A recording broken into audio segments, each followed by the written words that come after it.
Resumos. O tripé da aprovação foi uma expressão que criei para demonstrar que a sua preparação para concurso público deverá ser apoiada em 3 atitudes que são fundamentais para uma perfeita assimilação do conteúdo estudado e, consequentemente, sua aprovação. O tripé da aprovação, os 3 R's: resumos, revisões e resolução de questões. Nessa aula, irei abordar os resumos, e nas 2 aulas subsequentes, vou falar das revisões e da resolução de questões. Um bom resumo é o início de tudo. Primeiro, você deve ter consciência de que esse resumo tem que ser feito por você mesmo. Não estou aqui tirando a importância dos resumos feitos por grandes autores, mas quando falo em resumo, me refiro ao ato de produzir o seu próprio material, pois desta forma você estará estimulando o seu cérebro a pensar e, consequentemente, estará assimilando melhor aquilo que você está escrevendo. Mas não basta fazer resumos. Esses resumos devem ser periodicamente revisados. Se você estuda uma matéria hoje e não vê mais, quando chegar no dia da prova, muito possivelmente você estará esquecido dela. E a menos que a questão seja muito simples e que não exija esforço da sua mente para algum detalhe específico, você irá errá-la. Por isso que o resumo tem que ser bom, para facilitar o aprendizado e a revisão. Mas vamos falar das revisões na próxima aula. Estudar é um hábito. Hábitos se criam. Crie esse hábito. Lembro-me quando fiz o concurso da Receita Federal para o cargo de assistente técnico administrativo. Caía direito tributário e eu nunca havia estudado esta matéria antes. Sabe o que eu fiz? Comprei um bom livro e ao ler fui fazendo um resumo no computador. Mas tão bem feito e organizado que ao terminar de fazer o resumo, guardei o livro e fiquei estudando apenas pelo resumo. Consegui organizar o conteúdo de forma muito didática e enxuta. O resultado é que, como eu tinha um material bem esquematizado, me preocupei apenas em lê-lo constantemente e, consequentemente, fui memorizando as partes importantes e assimilando todo o conteúdo. Para fazer um resumo é simples. Você vai lendo as principais partes que você for pegando, você grifa, depois você joga isso tudo num bloco de notas, pega as principais informações e diminui ela de uma forma que você entenda melhor. Você escreve com outras palavras, você organiza uma enumeração que o livro faz em tópicos. É fácil, fazer um resumo é fácil. É só você pegar aquilo e passar para o papel de uma forma que você entenda ou simplesmente compilar. Não precisa nem você criar ou mudar a forma que está escrito, é só tirar o excesso. Todo livro gosta de trazer um pouco de excesso, conversar um pouco mais, falar algo que não é relevante. Então você pega, tira isso, coloca só as partes importantes, ou num caderno, ou num editor de texto, no computador.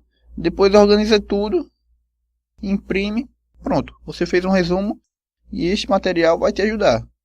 Mas nosso cérebro precisa de tempo para conseguir guardar todas estas informações. Então não adianta fazer um ótimo resumo, mas na véspera da prova. Se o assunto for pequeno, você terá sucesso. Mas como na maioria dos concursos temos um conteúdo vasto para estudar, o importante é sermos diligentes e começarmos com antecedência. Agora que você sabe que resumo é importante, vamos aprender que existem vários tipos e formatos de resumos. Mapas mentais são um ótimo exemplo de resumo. Não são tão fáceis de fazer, mas muito fáceis de estudar.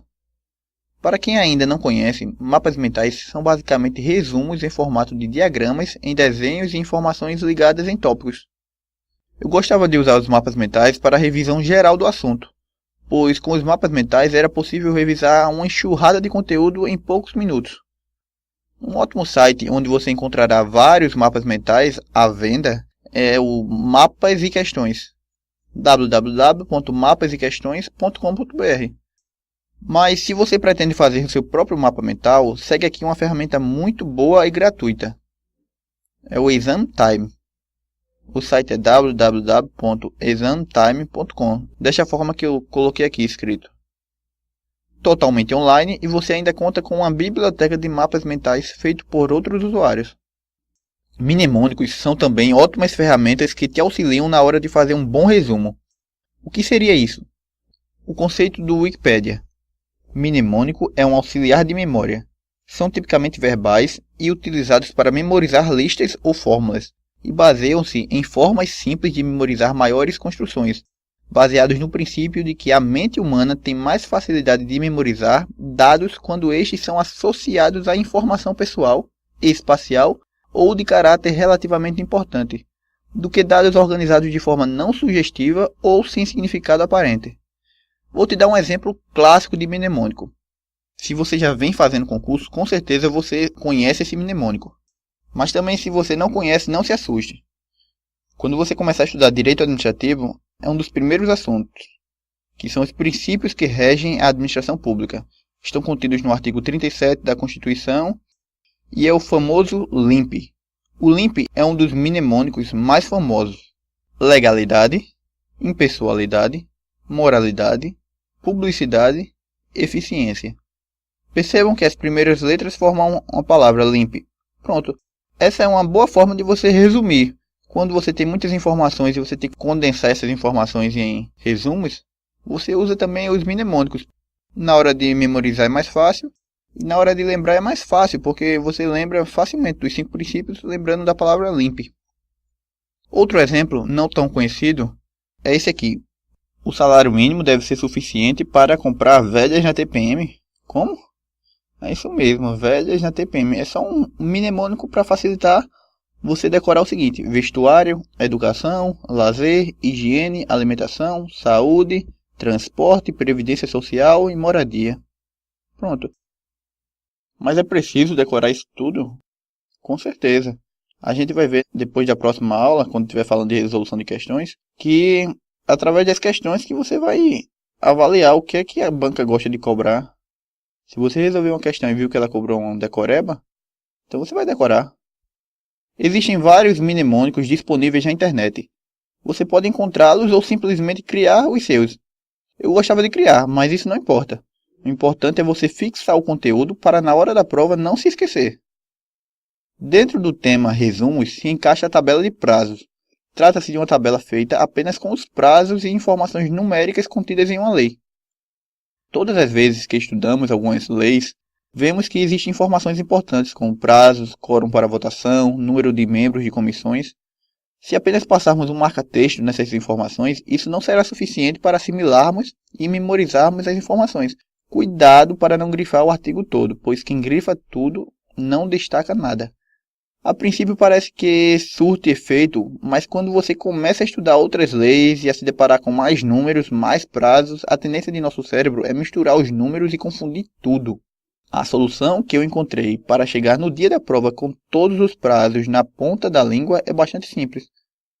É um resumo em forma de tabela. Fiz isso por anos e comprovei o resultado prático, então não hesite de seguir estes conselhos. Pegue a lei que você está estudando e vá lendo. Quando chegar nos prazos e informações numéricas, você copia o artigo e vai separando em um documento em algum editor de texto do computador. Ou quem prefere fazer à mão, faz no caderno. Existem 2 formatos para fazer essa tabela de prazos. Da primeira forma, você faz 2 colunas, a primeira com a informação e a segunda com todos os prazos. Um exemplo 1, da Lei 8.112. Essa tabela foi uma tabela que eu já peguei na internet, que por sinal tem muita coisa boa na internet, é só você garimpar direitinho o que você acha. Na aula 15 eu vou mostrar muito material gratuito na internet. Do lado esquerdo tem a informação da validade do concurso público. Do lado direito, até 2 anos, prorrogável por mais 2. Ele foi pegando as informações da lei e foi organizando em forma de tabela. Monta uma tabela e fica revisando constantemente essa tabela. Então você fez o resumo no formato de tabela. Todos os prazos você vai jogando na tabela.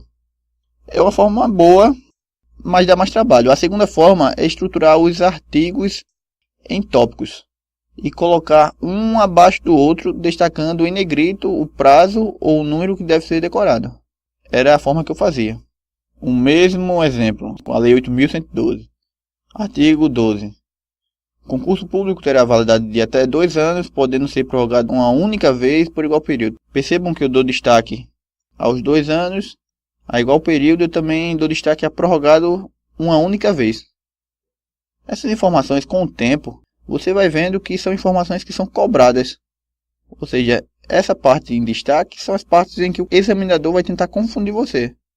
Onde tem 2 anos ele vai querer colocar 1 ano ou 3 anos. onde diz que é prorrogado uma única vez, ele diz que pode ser prorrogado por mais de uma vez. Então, como é que eu sei isso? Porque eu já fiz muitos concursos, eu já fiz muitas questões. Não precisa fazer nem concursos para saber, é só fazer questões. Se você fizer muitas questões, você vai ver onde o examinador gosta de cobrar, o que ele gosta de fazer. Então, vamos dar destaque a essas informações para não cair nessas pegadinhas. A posse ocorrerá no prazo de 30 dias contados da publicação do ato de provimento. Eu estou dando destaque aos prazos e as informações numéricas. Mas no seu resumo geral, ou até quando você estiver destacando, marcando uma lei, você tem que ver as peculiaridades de cada artigo, as informações que ele traz. Você tem que pensar como um examinador. Onde é que seria uma boa pegadinha aqui? Pronto, olhando esse artigo 13, a gente analisa fácil onde o examinador poderia querer pegar você. A posse ocorrerá no prazo de 30 dias. 30 dias ele poderia querer alterar os dias. Botar 40 dias, 60 dias, 15 dias, não sei. Mas aí seria mais difícil pegar porque você já estaria atento. Você estaria com a tabela de prazo e saberia que é 30 dias. Que você fez a tabela e constantemente revisou. Então essa informação ficou batida na sua cabeça e não tem perigo de você errar.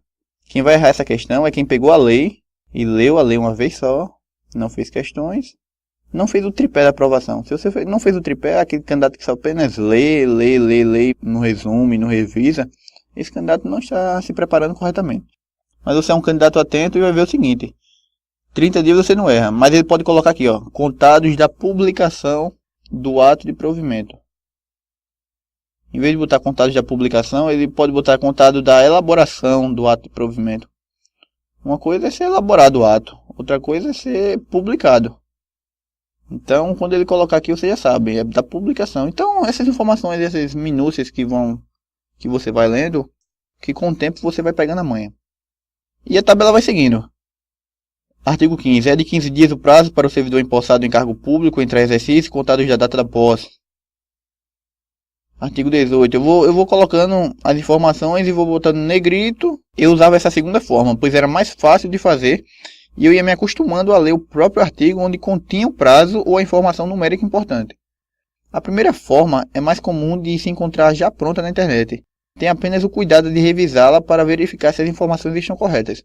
Como um exemplo agora, essa tabela que eu vou postar aqui. Essa tabela com os prazos da CLT, eu baixei na internet. Já tem aqui o ato, aborto não criminoso, o CIPA, comissões, aí fala aqui o prazo, coloca o artigo correspondente. São tabelas prontas. Não estou condenando o uso. Você tem que pegar também essas tabelas prontas, que alguém já fez o trabalho por você, mas tenha cuidado de revisar para ver se os prazos conferem. Agora vai uma dica importante. Quando estiver fazendo sua tabela de prazo, quando copiar um artigo que tenha o prazo apenas em um de seus parágrafos, você copia apenas o número do artigo, dá um Enter e copia o parágrafo, pois assim facilita a localização do artigo, quando você estiver estudando e economiza espaço na sua tabela. Isso é simples, isso é básico, é mais uma forma de você organizar sua tabela. Onde tem 40 horas, substitua por 40 horas. Acrescente um negrito e use sublinhado nas informações que você julgar importante. Isso facilita na hora de memorizar. Parece simples, 40 horas. Mas quando você passa a vista, você olha, é muito mais fácil memorizar quando você tem um número do que quando você tem um nome. Esse número aqui, ó, 40, ficou mais destacado. Consegui visualizar melhor. Na hora de estudar, como vai ter vários prazos, você vai perceber a diferença e vai ser bem melhor decorar desse jeito. Lembre-se, a tabela de prazos faz parte do resumo. Ela não é o resumo, ela está contida no resumo. Então não esqueça de resumir o restante do conteúdo. Eu sempre preferi fazer todos os meus resumos no computador. Achava mais organizado, mas nada te impede de fazer seus resumos à mão.